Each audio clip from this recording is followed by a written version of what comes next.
Yeah, hey everyone.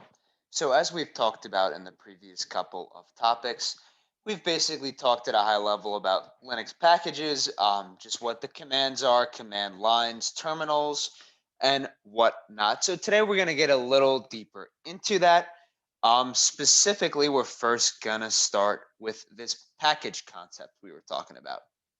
So, as we mentioned the other day, Linux uses packages instead of programs that you might typically be used to. So in Linux, like most operating systems, you have your hardware, so your CPU, your RAM, whatnot.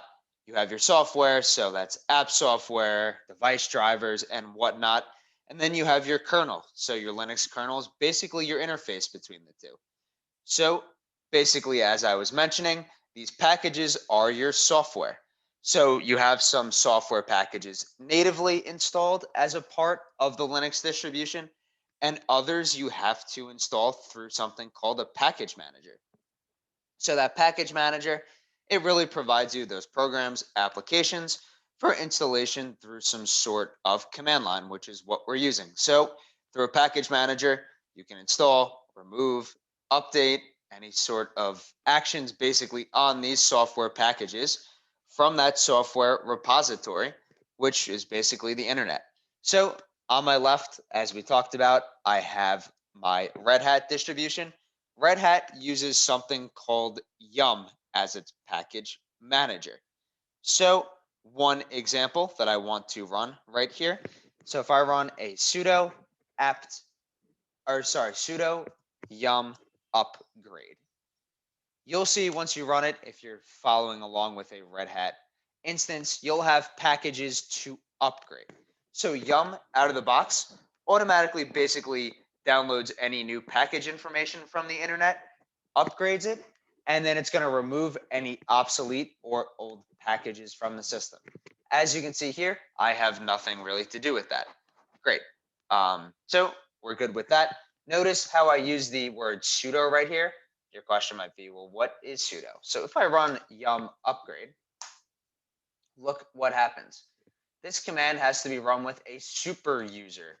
Super user do sudo. It's administrator root privileges to perform certain tasks. Because you don't want every user to be the root user on a system because they can modify important config files and items of that sort.